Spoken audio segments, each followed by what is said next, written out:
বিসমিল্লাহির রহমানির রহিম। সুপ্রিয় দর্শক, আসসালামু আলাইকুম। আমি কর্নেল মোহাম্মদ আব্দুল হক আপনাদেরকে নিউজ 24 টেলিভিশন চ্যানেলে স্বাগত জানাচ্ছি সাপ্তাহিক আয়োজন মুক্তির কথা অনুষ্ঠানে। এই অনুষ্ঠানে আমরা সাধারণত দেশের এবং আন্তর্জাতিক পর্যায়ের গুরুত্বপূর্ণ বিষয় নিয়ে আলোচনা করে থাকি। বিশেষ করে আমাদের দেশের স্বাধীনতা, সার্বভৌমত্বকে প্রাধান্য দিয়ে দেশকে সম্পূর্ণরূপে একটি শত্রুমুক্ত কিভাবে রাখা যায়, মুক্তির কথা কিভাবে বলা যায়, সেই চেষ্টা করে থাকি। আজকে তেমনই একটা সাবজেক্টের উপরে আপনাদের নিকট আজকে আলোচনায় আমরা হাজির করেছি দুইজন বিশেষ অতিথিকে। আর সেই সাবজেক্টটা হলো, সেই বিষয়টা হলো আস্থায় নির্ভরতায় বাংলাদেশের সামরিক বাহিনী।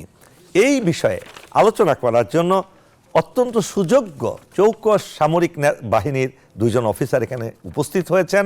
একজন হলেন কর্নেল মোহাম্মদ জাকারিয়া হোসেন, পিএসসি। জাকারিয়া হোসেন, আপনাকে এই অনুষ্ঠানে স্বাগত। আরেকজন গবেষক এবং বুদ্ধিজীবী অফিসার, তিনি হলেন lieutenant colonel Mohammad Jalal Uddin, PSC অবসরপ্রাপ্ত। আপনাদের দুজনকেই আজকের এই স্পেশাল একটা সাবজেক্টে, যে কেন আস্থায় এবং নির্ভরতায় বারবার এই দেশের মানুষ কেন সশস্ত্র বাহিনীর উপর নির্ভর করে, সামরিক বাহিনীর উপর নির্ভর করে, এই বিষয়টা নিয়ে আলোচনা করার জন্য। তো প্রথমে আমরা শুরু করি কর্নেল জাকারিয়াকে দিয়ে। আপনি তো খুব গবেষণা করেন, আর্মি, নেভি, এয়ারফোর্স নিয়ে চিন্তা করেন, সদ্য রাজার ইলেকশন নিয়ে আপনি খুব ব্যতিব্যস্ত ছিলেন, কঠোর পরিশ্রম করেছেন। আপনি বলুন, কেন মানুষ এই সামরিক বাহিনীর উপর এত নির্ভরশীলতা, কেন এত আস্থা? বিসমিল্লাহির রহমানির রহিম। স্যার, আপনাকে ধন্যবাদ আজকের নিউজ 24 টেলিভিশন চ্যানেলের এই অনুষ্ঠানে আমাকে আমন্ত্রণ জানিয়েছেন। আপনার দর্শকদের শুভেচ্ছা স্যার, আমার সালাম, আসসালামু আলাইকুম। স্যার, আপনি যে বিষয়টি আজকে উপস্থাপন করেছেন, আস্থা ও নির্ভরতায় বাংলাদেশ সামরিক বাহিনী, এ ব্যাপারে যদি বলতে যাই তাহলে তা আপনাকে স্যার একটু ঐতিহাসিক ঘটনাগুলোর দিকে একটু দৃষ্টিপাত রাখতে হবে, পটভূমি দেখতে হবে স্যার। বাংলাদেশ সামরিক বাহিনীর কিন্তু আপনি জানেন স্যার, দর্শকরা সবাই জানেন যে এর জন্ম হয়েছিল 1971 সালের। না, এই ব্যাপারে আপনার সাথে দ্বিমত পোষণ করি। এই সামরিক বাহিনীর সূচনা হয়েছিল 15ই ফেব্রুয়ারি 1947 সালে এই আমাদের ঢাকার কুর্মিটোলার দারোগা বাড়িতে তৎকালীন area commander brigadier general Ayub খানের নেতৃত্বে এবং তৎকালীন পাকিস্তানের গভর্নর এবং মন্ত্রী পরিষদের সকল সদস্যদের উপস্থিতিতে প্রথম ইস্ট বেঙ্গল রেজিমেন্ট প্রতিষ্ঠা হয় 15ই ফেব্রুয়ারি 1947 সালে। সেখান থেকেই আমাদের সামরিক বাহিনীর সূচনা। 71 সালের কথাটা বলা হয় ইন্টেনশনালি মিসগাইড করার জন্য, কেননা নতুন প্রজন্মকে তারা পুরনো ইতিহাস ভুলিয়ে দিতে চায়। For your kind information please. Thank you very much sir. সেই পটভূমি সেটা আমরা জানি স্যার, সূচনা লগ্নে যে সেনাবাহিনী, সামরিক বাহিনীর উৎপত্তি। কিন্তু আমি বলতেছি স্বাধীন বাংলাদেশের যে জন্মটা লাভ করল 1971 সালে, সেই জন্মের শুরুতেই কিন্তু একটি বজ্রকণ্ঠ ভেসে আসলো দিদেন মেজর জিয়া। উনি বললেন, স্বাধীনতার ঘোষণা দিলেন স্যার। তার উপরে নির্ভর করে আস্থা রেখে কিন্তু দেশের আপময় জনসাধারণ ঝাঁপিয়ে পড়েছিল মুক্তিযুদ্ধে। সেই বিষয়টা বলার জন্য কিন্তু আমি 1971 সালের এই বিষয়টা নিয়ে আসছি স্যার। দিদেন মেজর জিয়ার এই ঘোষণাটা কিন্তু খুব স্যার চাটিখানি বিষয় ছিল না। আপনি জানেন যে একটা সামরিক বাহিনীর যে ডিসিপ্লিন এবং সামরিক বাহিনীর যে স্ট্রাকচার, তার মধ্যে থেকে একটা ব্যাটালিয়ানের একজন ট্রয়াইসি, সে যখন তাকে একটা দায়িত্ব দিয়ে পাঠানো হলো, সে তখন যে এই ঘোষণাটা দিল, এই যে ঘোষণা যার মাধ্যমে লোকজন স্বাধীনতা ঝাঁপিয়ে পড়েছিলেন, শুধু এখানেই কিন্তু শেষ না। এর পরবর্তীতে স্যার যখন দেশ স্বাধীন হলো, স্বাধীন হওয়ার পরপরই যখন আমাদের সেই মিত্র বাহিনী, আমরা যাকে জানি, যারা 9 মাস যখন মুক্তিযুদ্ধ চলছে, যে দেশে আপাময় জনসাধারণ এবং আমাদের দেশে সেই সময় সামরিক বাহিনীতে যারা অফিসার ছিলেন, সৈনিক ছিলেন, তাদের নেতৃত্বে যে মুক্তিযুদ্ধটা হয়েছিল, সেটা শেষ পর্যায়ে যখন মিত্রবাহিনী 3রা ডিসেম্বর বাংলাদেশে তারা অফেন্সিভে আসে, তারপরে 16ই ডিসেম্বর দেশ স্বাধীন হয়, স্বাধীনতা আমরা লাভ করি। স্বাধীনতার পরপরই কিন্তু আমাদের দেশকে নিয়ে একটা ষড়যন্ত্র আগেই শুরু হয়েছিল, কিন্তু তার প্রকাশ্য সেই ষড়যন্ত্র দেখা দিয়েছিল যখন এদেশের সদ্য স্বাধীন একটি দেশের বিভিন্ন ক্যান্টনমেন্টের বিভিন্ন সম্পদ প্রপার্টিস এগুলা অন্য একটা দেশে একটা বাহিনী নিয়ে যাচ্ছিল, লুটপাট করছিল। এই লুটপাটের সময় কিন্তু দিলেন মেজর জলিল, আপনি ইতিহাস থেকে জানেন স্যার, যে উনি কিন্তু আবার তেজদীপ্ত কণ্ঠে উনি আবার দাঁড়িয়ে গেলেন এবং সাহস নিয়ে উনি বললেন যে এটা আমরা মেনে নিতে পারি না। এবং তার এই প্রতিরোধ করার কারণে কিন্তু তখন তারা কিন্তু তখনই বুঝে ফেলছে যে এই সামরিক বাহিনীর যে অফিসার যারা রয়েছেন, যারা মুক্তিযুদ্ধ করেছেন, তাদেরকে কোনোভাবেই আপনার বসে বা আপনাকে তারা সত্যিকারের দেশপ্রেমী আনুগত্যের এবং অন্য কারো কাছে তারা মাথা নোয়াবে না, এটা একটা ব্যাপার স্যার। এর পরবর্তীতে দেখেন যখন এদেশে সমস্ত যে গণতন্ত্রের জন্য, যে সাম্যের জন্য, যে মানবিক মর্যাদার জন্য দেশ স্বাধীন হলো, যে ইনসাফ ভিত্তিক একটা রাষ্ট্র গঠনের জন্য, কিন্তু মাত্র কয়েক বছরের ব্যবধানে কিন্তু সেটা ফিকে হয়ে যায়। একদলীয় শাসন ব্যবস্থা কিন্তু চাপিয়ে দেওয়া হয় এ দেশবাসীর জন্য। তো সেই অবস্থায় কিন্তু আপনি 1975 সালে এদেশের সামরিক বাহিনীর সেই মুক্তিযোদ্ধা, যারা মুক্তিযোদ্ধা অফিসার ছিলেন, যারা জীবন বাজি রেখে যুদ্ধ করেছেন, তারাই কিন্তু সেই রকম একটা চরম একটা অবস্থা তৈরি হয়েছিল যে এখন মানুষ মুক্তির জন্য আল্লাহর কাছে ফরিয়াদ করতো যে আল্লাহ তোমার পক্ষ থেকে সাহায্য কখন আসবে। ঠিক সেটা যদি সেই চিত্রটা যদি আমরা যারা দেখি নাই, তারা কিন্তু আবার আমরা জুলাইতে অগাস্টে এসে দেখেছি একই চিত্র স্যার। আপনি দেখেন স্যার, সেই সময় জুলাই আগস্টের চিত্রটা আরো ভয়াবহ ছিল। I agree with you. কিন্তু আমি যেটা বলতে চাচ্ছি সেটা হচ্ছে সেই সময়ে এই মুক্তির জন্য কিন্তু আবার অন্য কেউ এগিয়ে আসে নাই, সামরিক বাহিনী কিন্তু এগিয়ে আসছে এবং তারা কিন্তু সেই স্বৈর শাসক থেকে দেশকে মুক্ত করেছে। অবসরপ্রাপ্ত অফিসারও এসছে, অবসরপ্রাপ্ত অফিসার সুরিকার তো এসছে, রাইট স্যার। না, আমি এই প্রসঙ্গে আমি যাব কর্নেল জালালের কাছে। কর্নেল জালাল, আপনি শুনলেন কর্নেল জাকারিয়া খুব সুন্দরভাবে ঐতিহাসিক প্রেক্ষাপট পটভূমিগুলো বিব্রত করলেন, বিবৃতি দিলেন, খুবই সুন্দরভাবে উপস্থাপন করেছেন। আমি মনে করি দর্শক শ্রোতারা তারা শুনে বুঝেছেন যে সামরিক বাহিনীর গুরুত্বটা কি, কেন গুরুত্বপূর্ণ। আপনি যদি এই প্রসঙ্গে আমরা জুলাই আগস্টের বিপ্লবে চলে আসি এবং এর আগের পরের ঘটনা প্রবাহ যদি আমরা চিন্তা করি, আপনি কি এখানে কোনো আস্থা এবং নির্ভরতার ক্ষেত্রে সামরিক বাহিনীর উপর জনগণ কিভাবে নির্ভর করেছে এবং তাদের কি বা কন্ট্রিবিউশন আছে এই যে পুরো একটা বিপ্লব হলো, কে বলে অভ্যুত্থান, কে বলে বিপ্লব, যেটাই হোক না কেন, এর মধ্যে সামরিক বাহিনীর কি কি অবদান আছে এবং আস্থায় এবং নির্ভরতায় কেন সামরিক বাহিনী সবচেয়ে এগিয়ে আসে? ধন্যবাদ স্যার, ধন্যবাদ আমাকে আমন্ত্রণ করার জন্য, সেই সাথে নিউজ 24 এর সকল দর্শক শুভানুধ্যায়ীদেরকে ধন্যবাদ। আসলে যে কোনো দেশের সামরিক বাহিনীর তৈরি হয় একটা দেশের সার্বভৌমত্ব রক্ষার জন্য। সামরিক বাহিনী গড়ে ওঠে দেশের আপামর জনসাধারণের আকাঙ্ক্ষার প্রতীক হিসেবে। এই সামরিক বাহিনীর তাদের যে আপনার সুপ্রিম স্যাক্রিফাইস, ওই জন্যই তাদের তৈরি। আচ্ছা, এখানে সুপ্রিম স্যাক্রিফাইসের কথা বললেন, এই প্রসঙ্গে আপনার কথা প্রসঙ্গে বলছি, পৃথিবীর সব দেশেই তো সামরিক বাহিনী একই রকম। কেউ হয়তো বাইবেল ধরে শপথ করে, কেউ হয়তো গীতা ধরে শপথ করে, ধর্মীয় গ্রন্থ ধরে শপথ করে, আবার মুসলিম দেশগুলোতে কোরআন ধরে শপথ করে।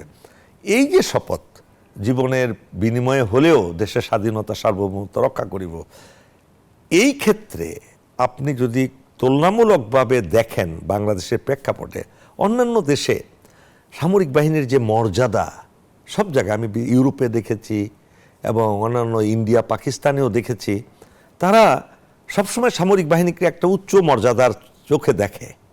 কিন্তু বাংলাদেশে কেন আমাদের একটু মনে হয় কম্পারেটিভলি আমরা we are at the back in comparison to other country. এই প্রসঙ্গে কি সংক্ষেপে কিছু বলবেন? স্যার, এটা ঐতিহাসিক কারণ আছে স্যার। আমরা আসলে অত্যন্ত আমাদের দুর্ভাগ্য বলবো, আমরা আসলে আমাদের প্রতিবেশী যাদেরকে নিয়ে আমরা আছি, তা আমরা আসলে ন্যাচারালি আমরা আসলে ভালো প্রতিবেশীর সাথে নাই আমি বলবো। আচ্ছা, যার কারণে আমরা আমাদের জন্মলগ্ন থেকেই আমরা কিন্তু সবসময় স্ট্রাগল করছি আমাদের অস্তিত্ব নিয়ে।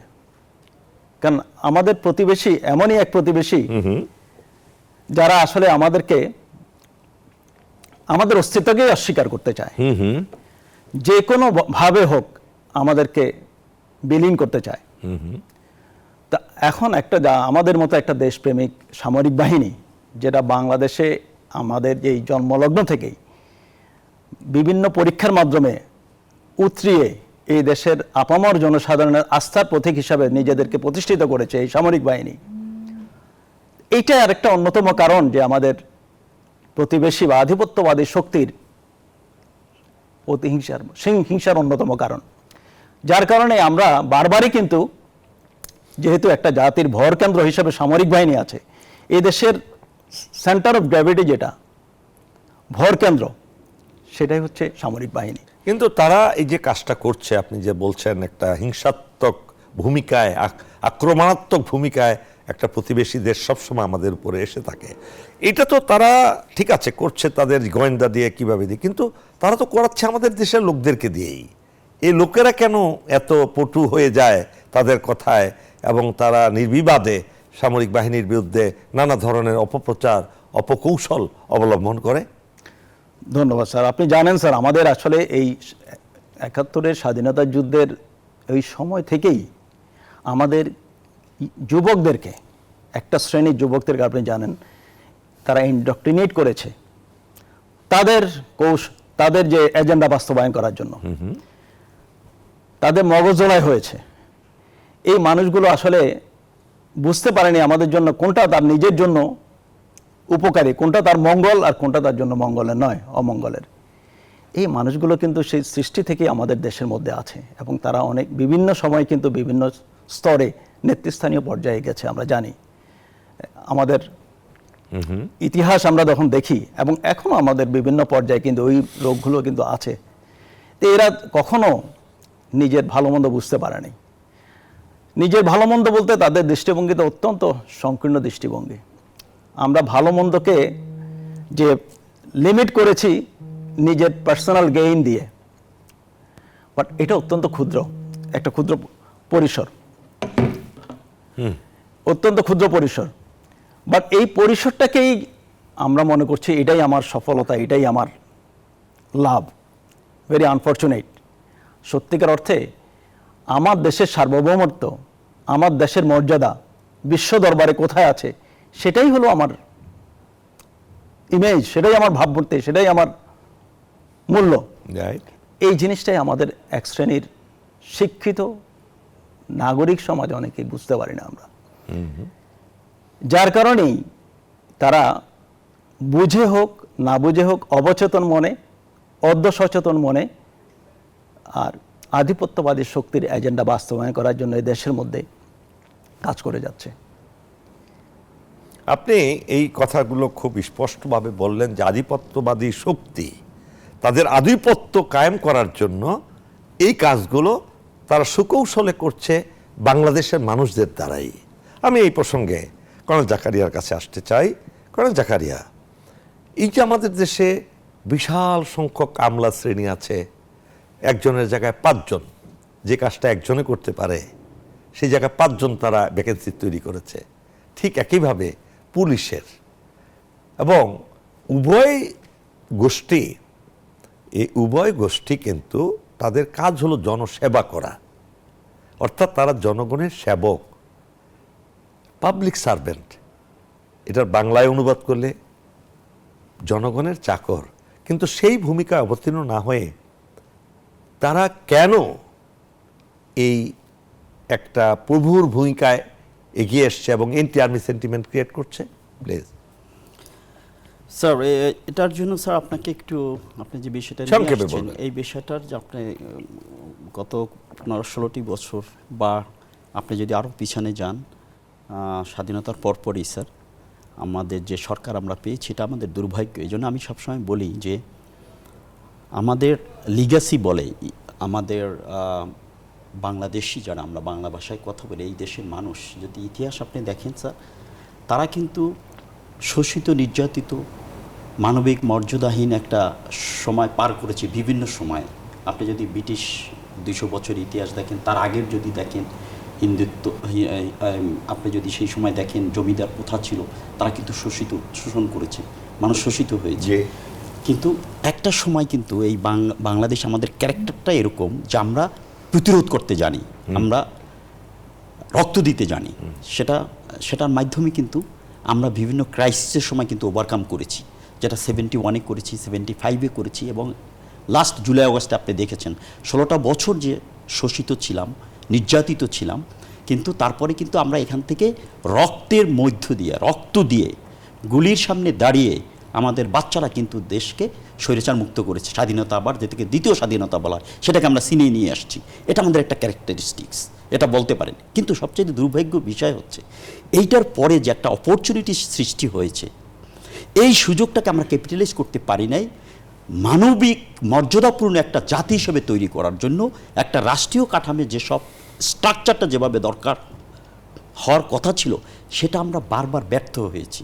আপনার সাথে একমত যে আমরা যে দেশটা গড়ে তোলার কথা ছিল স্বাধীনতার সনদকে, সেই সনদকে অনুযায়ী সাম্য, মানবিক মর্যাদা, সামাজিক ন্যায় বিচার আমরা কায়েম করতে পারি নাই। আমরা এই পর্যায়ে পরবর্তীতে আসবো। প্রিয় দর্শক শ্রোতা, আমরা সামান্য একটু বিরতি নিচ্ছি, আমাদের সাথেই থাকুন। সুপ্রিয় দর্শক, পুনরায় স্বাগতম আমাদের মুক্তির কথা অনুষ্ঠানে, এবং আমরা আলোচনা করছিলাম সামরিক বাহিনীর উপর আস্থা এবং নির্ভরতা, এই নিয়ে। আমরা ছিলাম কর্নেল জাকারিয়ার কাছে। কর্নেল জাকারিয়া, আপনি যে কথা শুরু করেছিলেন আমলাতন্ত্র প্লাস যেটা আর অন্যান্য প্রাসঙ্গিক বিষয়গুলো, সেখান থেকে আবার শুরু করেন আপনারা। স্যার ধন্যবাদ স্যার। আমি বলছিলাম যে স্যার, গত 16টা বছর যে একটা স্বৈর শাসক এই জাতির উপরে জগদ্দল পাথরের মতো চেপেছিল স্যার, তারা কিন্তু সমস্ত ইনস্টিটিউশনালগুলোকে কিন্তু ধ্বংস করে দিয়েছে স্যার। আপনি জানেন স্যার, আমাদের পুলিশ যে 17 বছরে যে কার্যক্রম পরিচালনা করেছে, এটা কি কোনো দেশের পুলিশ বাহিনী কি করতে পারে? পুলিশ বাহিনী নয়, পুলিশ একটা প্রতিষ্ঠান। তারা তাদের প্রতিটা কর্মকাণ্ড দেখেন আপনি। মেজর সিনহাকে যেভাবে হত্যা করেছে, এটা কি কোনো সভ্য দেশে এটা কি সম্ভব স্যার? মেজর জাহিদকে যেভাবে হত্যা করেছে, এগুলো কি কোনো সভ্য দেশের, সভ্য একটা প্রতিষ্ঠানের থেকে আশা করা যায়? মেজর জিয়াকে যেভাবে অ্যাডাপ্ট করেছে, রাইট স্যার। তো আমি এইভাবে স্যার, আমাদের প্রতিটা প্রতিষ্ঠান, বিশেষ করে 2টা প্রতিষ্ঠান সবচাইতে বেশি, যদি 2টো না স্যার, আমি যদি বলি 3টা প্রতিষ্ঠান সবচাইতে বেশি, মানে সবচাইতে বেশি তারা ধ্বংসপ্রাপ্ত ধ্বংস হয়েছে। সেটা হচ্ছে বিচার ব্যবস্থাকে। আপনি বিচার ব্যবস্থা দেখেন, আপনি যে ট্রাইব্যুনাল করেছিল সেই সরকার, যে ট্রাইব্যুনালের মাধ্যমে যাদেরকে রাজনৈতিক ব্যক্তিত্বদের ফাঁসি দেওয়া হয়েছে, আপনি কোনো অংশে এইটাকে কি আন্তর্জাতিক মানের বিচার হয়েছে এটা বলতে পারবে কোন সংজ্ঞায়? আপনি বলেন তো, গ্রামের মানের, গ্রাম্য বিচার যে ওই মানের হয়েছে কিনা? তার মানে সেই বিচার ব্যবস্থাটাকে ধ্বংস হয়েছে স্যার। তারপরে আপনি দেখেন স্যার, পুলিশ যে কর্মকাণ্ড করেছে সেটাও একটা মানে অসভ্য, তার একদম শেষ সীমায় চলে গিয়েছিল। ব্যুরোক্রেসি যে কথাটা আপনি বলেছেন স্যার, আমলাতন্ত্র, এই সব প্রতিষ্ঠানগুলোকে এমনভাবে ধ্বংস হয়েছে যে তাদের মধ্যে পেশাদারিত্ব বলতে কোনো বিষয় ছিল না, নৈতিকতা বলতে কোনো বিষয় ছিল না, নিয়ম কানুনের কোনো বিষয় ছিল না, শুধু ছিল দলবাজি করা, শুধুমাত্র সরকারকে খুশি করা। একটা প্রতিষ্ঠানের প্রধান যদি সবসময় চিন্তা করে একটা দলকে নিয়ে, রাষ্ট্র ক্ষমতায় যারা আছে তাকে নিয়ে চিন্তা করে, তাকে টিকিয়ে রাখতে হবে, তাহলে সেই প্রতিষ্ঠান থেকে আপনি কি কোনো সেবা পাবেন? সে কোনো পেশাদারিত্ব পাবেন? আপনি যেটা জনগণের যেটা প্রত্যাশা, সেই প্রত্যাশা কি সেই প্রতিষ্ঠান থেকে পূরণ হবে না। আজকে আমরা যারা দেখতে পাচ্ছি, এখনও কিন্তু সেই লিগেসি এখনও টিকে আছে স্যার, এখনও কিন্তু সেখানে কোনো পরিবর্তন তেমন হয়নি, যার কারণে এখনও জুলাই আগস্টের এই 4 মাস অতিক্রান্ত হওয়ার পরেও কিন্তু আমাদের প্রত্যাশিত সেই বাংলাদেশ বা প্রত্যাশিত সেই মানের সেবা কোনো সংস্থা, আমি পুলিশে তো একটা ফ্র্যাজাইল অবস্থা এখন স্যার, তাদের মোরাল শ্যাটার্ড হয়ে গেছে। তারপরে আপনার আমলাতন্ত্র যেটা দেখেন, এই যে আমলাতন্ত্র বিষয়টা আপনি নিয়ে আসছেন, আমি একটু উদাহরণ দিই স্যার। এই জুলাই আগস্টের যে বিপ্লবটা ঘটলো, আমাদের ছাত্র সমাজ, জনতা যেটা করলো, শেষের দিকে আপনি তো ছিলেন স্যার এর নেতৃত্বে, রিটায়ার্ড অফিসাররা যখন বেরিয়ে আসে স্যার, আপনার মনে আছে আপনার সাথে আমি ছিলাম স্যার, আমরা কিন্তু সেখানে আপনি প্রেস কনফারেন্স করলেন ফার্স্ট অগাস্টের 2 তারিখ। 2 তারিখে তারপরে স্যার আমরা 3 তারিখে শহীদ মিনারে মিনারে। আপনি গেলেন, আমরা ওখানে বক্তব্য রাখলাম, আমরা করলাম। আপনি তখন শুনেছেন অনেক সংস্থা কিন্তু বেরিয়ে আসছে, ইভেন মিডিয়ার কিছু কিছু লোকজন বেরিয়ে আসছে, বিভিন্ন সংস্থা বেরিয়ে আসছে, কিন্তু আপনি দেখেছেন যে আমাদের দেশের যারা সচিব, যারা জয়েন্ট সেক্রেটারি ছিল, উপসচিব ছিল, যারা রিটায়ার্ড, তারা কেউ বেরিয়ে আসছে, কোনো বক্তব্য দিছে, কোনো প্রেস কনফারেন্স করেছে, কোথাও কোথাও এসে বলছে যে এটা হত্যাযোগ্য? তারা বের হয়ে আসছে। কখন বেরিয়ে আসছে? না, বের হয়ে আসছে আপনার 5ই আগস্টের পরে, যখন অন্তর্বর্তীকালীন সরকার হলো, তখন তারা বেরিয়ে আসছে অনেক বিষয় নিয়ে। আমি সেই পর্যায়ে আসবো। কর্নেল জালাল, আমরা দেখেছি 5ই আগস্টের মুক্তির পরে দলে দলে বেসামরিক প্রশাসনে দলে দলে পদোন্নতি, সুযোগ সুবিধা, ইভেন পুলিশে দলে দলে পদোন্নতি, সুযোগ সুবিধা, কে কত বেশি নিতে পারে, কে কোন পদে বসতে পারে, এবং এক পর্যায়ে তো তারা বিদ্রোহ ঘোষণা করলো, কলম বিরতি দিল। এই যাদের কথা বললেন, কর্নেল জালাল, আপনি যদি এই প্রসঙ্গে কিছু বলেন, কেন এই যে এই ধরনের যে পরিস্থিতির সৃষ্টি হলো, আপনার কি মনে হয় আমরা কি সেই 16 বছর স্বাধীন ছিলাম? ধন্যবাদ স্যার। 16 বছর স্বাধীন তো আসলে মানে আমি বলবো যে শুধু স্বাধীন তো দূরের কথা স্যার, আর অতি বেশি পরাধীন ছিলাম, অতি বেশি পরাধীন ছিলাম। এটা পুরা জাতি সাক্ষী, এদেশের 17 কোটি মানুষ এই সাক্ষী, দুর্বিষহ ওই অধ্যায়ের মাধ্যমে গিয়েছে গত 16 বছর। যে আপনার যে প্রশ্নটা করেছেন স্যার, যে কেন যে আমাদের যে অন্যান্য যত বাহিনী আছে, অন্য আমলাতন্ত্র বলেন, সিভিল প্রশাসন, তারপরে পুলিশ, তারপরে আপনার সরকারের অন্যান্য যত অঙ্গ সংগঠন আছে, যত অঙ্গ আছে সামরিক বাহিনীর ব্যতীত বাইরে, তারা কেন বের হয়ে আসেনি? বা তাদের ইভেন আপনি যদি মনে করেন এই শিক্ষক সমাজ বলেন, শিক্ষক সমাজের মধ্যেও কিন্তু তেমন একটা দেখা যায়নি। পুলিশ আর আমলাদের কথা না হয় বাদ দিলাম, আপনি বিচার ব্যবস্থাকে দেখেন, বিচারকরা যেভাবে একদম ঘৃণিতভাবে প্রকাশ্যে যেভাবে বলা হতো তাই লিখতো তারা। এবং একটা কথা মনে আছে, এই হাসিনা লন্ডনে গিয়ে একটা কথা বলেছিলেন, তারেককে বেশি বাড়াবাড়ি করতে না করেও, তাইলে তার মাকে কিন্তু ছাড়বই না, তার মাকে আবার আরো বেশি দেবো, এই ধরনের একটা কথা। তার মানে কি, এই ফ্যাসিস্ট হাসিনার মুখ দিয়ে যা বলা হতো সেটাই তারা কাজ করতো, তাদের কোনো স্বকীয়তা ছিল না, তাই নয় কি? অত্যন্ত অবশ্যই স্যার, এটা অত্যন্ত আনফরচুনেট ব্যাপার। এখানে যদি আমি একটু মানে রুট কজ খুঁজতে যাই, আমার কাছে যেটা মনে হয় আর কি স্যার, আসলে আমাদের টোটাল শিক্ষার সিস্টেমের মধ্যে গলদ আছে স্যার।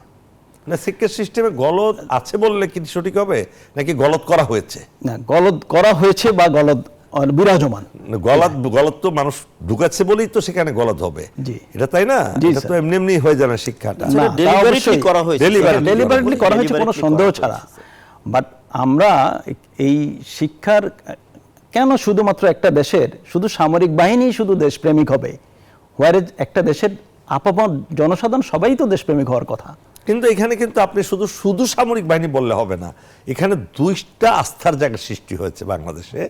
একটা হলো সামরিক বাহিনী তো আগে থেকেই ছিল, সামরিক বাহিনী সবসময় তার ভূমিকা এসে পালন করেছে, তাই না? 71 সালে করেছে, 65 সালে করেছে, 71 সালে করেছে, 75 সালে করেছে, আবার আপনার এই 2024 সালে করলো। কিন্তু এই আস্থার জায়গায় শুধু সামরিক বাহিনী নয়, we can't exclude the young student. ওটা সবসময়, হ্যাঁ, না, এই যে তারা কিন্তু সবসময় আন্দোলনের সম্মুখ সারিতে ছিল এই ছাত্ররা। কিন্তু কেন?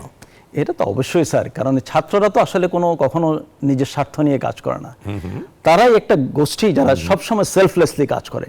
সামরিক বাহিনী যেমন সেলফলেসলি কাজ করে, স্বার্থহীনভাবে কাজ করে, অনুরূপভাবে ছাত্ররাও কিন্তু স্বার্থহীনভাবে কাজ করে। তারা আসলে জীবনের বৈষয়িক বিষয়গুলো তাদেরকে তখনো স্পর্শ করে না। ছাত্র জীবনটাই তো সেই জন্য বলা হয় পবিত্র থাকে, হৃদয়টা পবিত্র থাকে, দেশপ্রেম গভীরে থাকে। অবশ্যই স্যার, অবশ্যই স্যার। এবং অন্য কোনো ঝুট ঝামেলা নাই তাদের। অবশ্যই স্যার। মানে এই যে ছাত্রদের এই যে দেশপ্রেম, এই যে নিঃস্বার্থ যে আত্মত্যাগ, এই জিনিসটাকে পরবর্তীতে যখন তারা চাকরি জীবনে, কর্মজীবনে আসছে, কিন্তু এটা কিন্তু নষ্ট হয়ে যাচ্ছে। তো এখানে বুঝতে হবে আমাদের অবশ্যই সিস্টেমে এখানে গলদ আছে। আমরা এই ছাত্ররা যেহেতু তাদের নিজের স্বার্থ সংশ্লিষ্ট বিষয়গুলো ছাত্র জীবনে ভাবে না, যে তরুণ রক্ত, ইয়াং রক্ত, এই রক্ত কখনো কিন্তু অন্যায়ের সাথে আপোষ করতে পারে না। বাট পরবর্তীতে যখন তারা কর্মজীবনে আসছে, বৈষয়িক জীবনে আসছে, তখন কেন তারা কম্প্রোমাইজ করছে? এখানেই আমাদের সিস্টেমের সমস্যাটা হচ্ছে আমাদের আসলে পরম্পরায় যে তাদের যে একটা মানসিক বিকাশ, যে তাদের যে প্রশিক্ষণ, তাদের যে মধ্যে দেশাত্মবোধ আরও এটি জিনিসটাকে বিরাজমান রাখার জন্য, জাগ্রত রাখার জন্য আমাদের যে বিভিন্ন সেক্টর আছে, বিভিন্ন আপনার কর্মক্ষেত্র আছে, এগুলিতে এটার কোনো রকমের কর্মকাণ্ড ওইভাবে কিন্তু নাই। আমরা যেমন সামরিক বাহিনীতে সবসময় কিন্তু আমাদের কিন্তু যে কোনো কিছুই আমাদের সবসময় আমাদের দেশকে আগে রাখে, আমরা চিন্তা করি দেশের স্বার্থ নিয়ে। বাট আমাদের যে অন্যান্য জায়গায়, যে অন্যান্য কর্মক্ষেত্রে, আপনি সিভিল প্রশাসন বলেন, পুলিশ বলেন, বিচার বিভাগ বলেন, তাদের যে ডিপার্টমেন্টাল যেসব ট্রেনিংগুলো আছে, প্রফেশনাল যেগুলো এই আপনার কোর্সগুলো আছে, এগুলিতে কি দেশপ্রেমকে তাদেরকে শেখানো হয়? বা দেশপ্রেমে তারা যাতে উদ্বুদ্ধ হতে পারে, উজ্জীবিত হতে পারে, এই জন্য কোনো কি পাঠ্যক্রম কি আছে? আই ডাউট, আমার জানা নাই স্যার, আমি জানি না আপনি জানেন কিনা। বাট আমরা তো আমাদের প্রত্যেকটা মুহূর্তে, আমাদের প্রত্যেকটা কর্মকাণ্ড আমাদের সবসময় কিন্তু আমরা দেশকে আগে রেখে কিন্তু ভাবি, আমাদের মানুষ পটে সবসময় দেশপ্রেমী থাকে। আপনি সঠিক বলেছেন, কেননা সামরিক বাহিনীর প্রশিক্ষণ, তাদের লেখাপড়া, তাদের সবকিছু দেশপ্রেমকে, দেশকে রক্ষা করার সেই মূল জিনিসটাকে চিন্তার মধ্যে রেখেই করা হয়। সুপ্রিয় দর্শক, আমরা আবারও একটি ছোট্ট বিরতিতে যাব, আমাদের সাথেই থাকুন। সুপ্রিয় দর্শক, স্বাগতম পুনরায় আবার সেই আস্থা এবং নির্ভরতার জায়গায়। আমরা আবারও আসছি কর্নেল জাকারিয়ার কাছে। কর্নেল জাকারিয়া, আমরা দেখতে পাই এত স্যাক্রিফাইস সামরিক বাহিনীর, তাদের মুক্তিযুদ্ধ থেকে শুরু করে সর্বত্রই স্যাক্রিফাইস। 71 সালে স্বাধীনতা যুদ্ধের পরে তাদেরকে নির্মমভাবে তাদের উপর অত্যাচার চলে আসছে, তৎকালীন সরকার করেছে।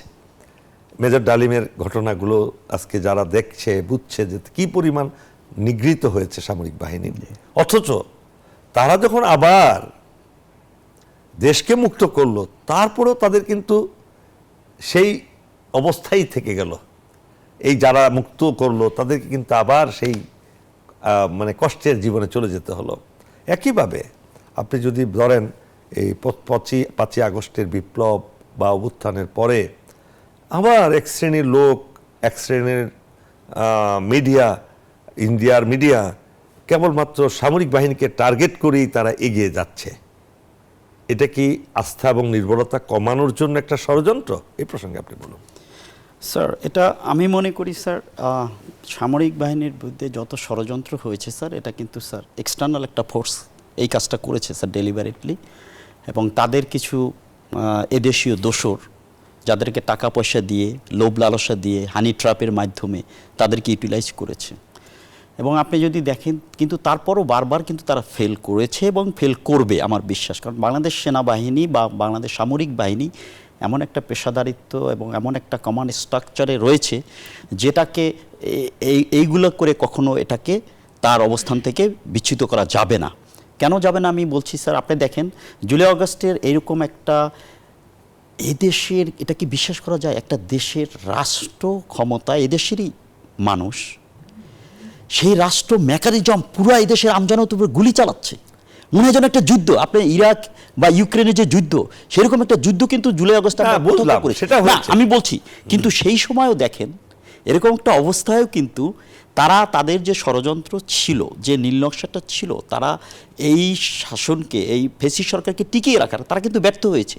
ব্যর্থ হওয়ার মূল কারণটা একটাই মাত্র কারণ, সেটা হচ্ছে সামরিক বাহিনী। যখন যে সেনাবাহিনী প্রধান যখন ডিসিশন দিলেন যে আমাদের আমাদের সামরিক বাহিনী আর যুদ্ধ গুলি চালাবে না, গণজনের বিরুদ্ধে গুলি করবে না, তখনই দেখছেন সবকিছু উল্টিয়ে গেল। তার মানে বারবার কিন্তু ত্রাণকর্তা হিসাবে, রেস্কিউয়ার হিসাবে কিন্তু সেনাবাহিনীকে বাংলাদেশের মানুষ দেখছে। এইটা যেমন আমরা দেখছি, এটা কিন্তু যারা এই ষড়যন্ত্র যারা বাহির থেকে করছে, আমাদের পার্শ্ববর্তী দেশ, তারাও কিন্তু জানে যে এই সেনাবাহিনী যতদিন থাকবে, এই সেনাবাহিনী আস্থা এবং নির্ভরতার মানুষের প্রতীক থেকে আমাদের যদি কিছু ষড়যন্ত্র বাস্তবায়ন করতে হয়, তাহলে কিন্তু এই সেনাবাহিনীকে ধ্বংস করে করতে হবে, তাদেরকে যাতে করে মানুষ থেকে তাদের আস্থাটা উঠে যায়। Right. আপনি দেখেন অগাস্টের এই সেনাবাহিনী প্রধানের এই ভূমিকার কারণে মানুষের যে আস্থাটা ছিল আগে, যেটা মাঝখানে একটু হালকা হয়ে গিয়েছিল, হালকা তো হয়েছে অপপ্রচারের কারণে। শুধু অপপ্রচার না স্যার, হালকার বিভিন্ন কারণ আছে, যেমন আয়নাগর, এটা তো আয়নাগরের সাথে না, সেগুলো তো সামরিক আয়নাগর বাহিনীর তো কিছু no. ব্যক্তিগত অফিসার ইনভলভ ছিল স্যার। আয়নাগরের স্যার, যদি individual কিছু 100% হয়, 100%-এর 90% ছিল হারুন আর মনিরের। আই এগ্রি উইথ ইউ, কিন্তু সামহাও আমাদের দুই একটা কুলাঙ্গার অফিসার, সেনাবাহিনীর অফিসার যাদেরকে আমরা বলি হ্যাঁ। কুলাঙ্গার, তারা তো ইনভলভ হয়ে গিয়েছিল। তারা তো আর্মির ভিতর থেকে হয়নি, তারা হয়েছে ডেপুটেশনে যে করছে তো, কিন্তু আর্মি তো হাত ছিল তার না পরিচয় তো, মূল পরিচয় তো সে আর্মি সেনাবাহিনীর অফিসার, তাই তো স্যার? তাদের কারণে কিন্তু কিছুটা জনগণের কিছুটা আস্থা ভালোবাসার যে জায়গাটা ছিল সেখান থেকে একটু দূরে সরে গিয়েছিল। সঠিক। কিন্তু অগাস্টের এই ডিসিশনের কারণে সেনাবাহিনী প্রধান আবার ফিরে আসছে। ঠিক আছে, এখন আবার যদি ষড়যন্ত্র বাস্তবায়ন করতে হয়, তাদের যে ব্লুপ্রিন্ট বা তাদের যে ষড়যন্ত্রের যে বিষয়গুলো আছে সেটা করতে হলে কিন্তু এই সেনাবাহিনীকে কিন্তু বিভিন্নভাবে আঘাত আবার- করে, বিভিন্নভাবে প্রচার কৌশলে- প্রপাগান্ডা দিয়ে, কৌশল অবলম্বন কৌশলে করে তাদেরকে কিন্তু টার্গেট করতে হবে। ধন্যবাদ আপনাকে। Right, sir. কর্নেল জালাল, আপনি শুনলেন সে বক্তব্য, আপনার কাছ থেকে শুনতে চাই। কিছু কিছু কুলাঙ্গার বলি আর যাই বলি না কেন, তারা ভুলেই গেছে যে এই দেশটাকে ধ্বংসের পিছনে হলো আমলাতন্ত্র, পলিটিশিয়ানরা, তারাই তো ধ্বংস করেছে। পুলিশ ধ্বংস করেছে দেশকে, সামরিক বাহিনী তো ধ্বংস করে নাই, গড়ে তুলেছে। এই প্রসঙ্গে আপনি সংক্ষেপে বলবেন কেন এই আস্থার জায়গায়, নির্ভরতার জায়গায় বারবার কেন তীর ছুঁড়ে দেওয়া হচ্ছে, সংক্ষেপে।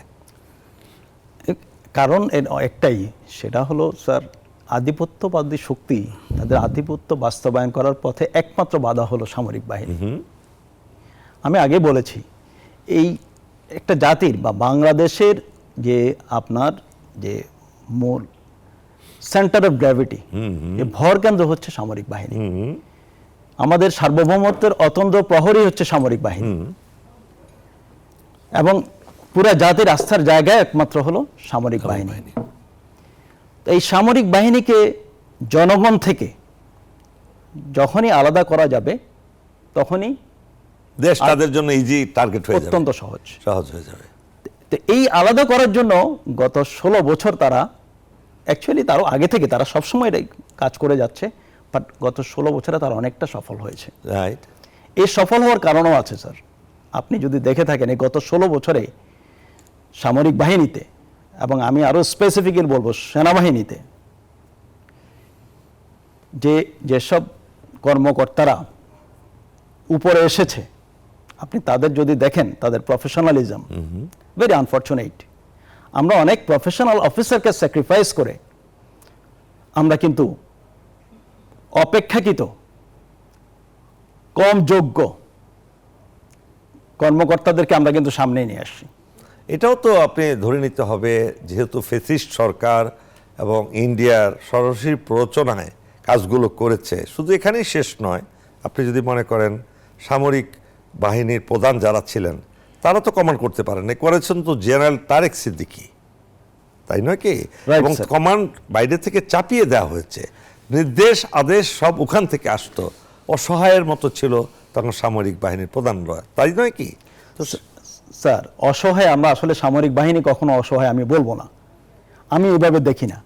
কারণ সামরিক বাহিনী হচ্ছে একটা দেশের লাস্ট রিসোর্স। আমি সেটা বলছি না, আমি বলছি কমান্ড যারা ছিলেন তাদের হয় সবাইকে এক দলে পদত্যাগ করতে হবে, এবং পদত্যাগ করা মানে হলো মৃত্যুর ঝুঁকি নেওয়া, পরিবার পরিজন সব ধ্বংস হয়ে যাওয়া।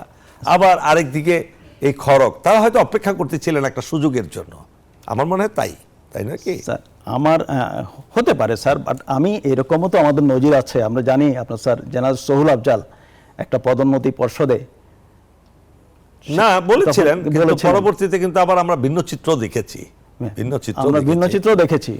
ঠিক আছে স্যার, আমরা ভিন্ন চিত্র দেখেছি, বাট ওইভাবে কিন্তু আমাদেরকে, কিন্তু আমরা তো ওইভাবেই তৈরি অন্যায় প্রতিবাদ করার জন্য, সত্য কথা বলার না জন্য। শুধু সামরিক বাহিনীর ক্ষেত্রে কেন সেটা হবে, যারা যে বিচারকরা, যারা ন্যায়ের দণ্ডধারী বিচারক, ন্যায় দণ্ডধারী, যারা যে কোনো মূল্যে তারা ন্যায় প্রতিষ্ঠা করবে, তারা তো একটা বিচারপতিও তো একজনও বলে নাই যে আমি এটা করবো না, এই রায় দিতে পারবো না। স্যার, এখানে তো আপনাকে বুঝতে হবে শুধু সামরিক বাহিনীর দিকে তার তীর শুনলে তো হবে না। না, স্যার। ভুল যদি একটা বিচারপতি কখনো বলতো কেন আপনি এই অন্যায় করবেন, কেন আপনি এই জনগণের বিরুদ্ধে দাঁড়াবেন, এটা তো তাদের অধিকার ছিল। অবশ্যই, অবশ্যই, তারা স্যার। সাংবিধানিকভাবে কিন্তু সেটা বলতে বাধ্য, অবশ্যই, তা স্যার। বলেন নাই। তা তো তাদের- প্রিয় দর্শক, আমরা এতক্ষণ যা শুনলাম, যে দেখলেন দুইজন আলোচকের কাছ থেকে আমরা আস্থা ও নির্ভরতার যে জায়গাটা সামরিক বাহিনী, এই আস্থা নির্ভরতা যাতে কমিয়ে ফেলা যায় এবং সামরিক বাহিনীকে যাতে প্রশ্নবিদ্ধ করা যায়, তাদেরকে যাতে জনগণের কাছে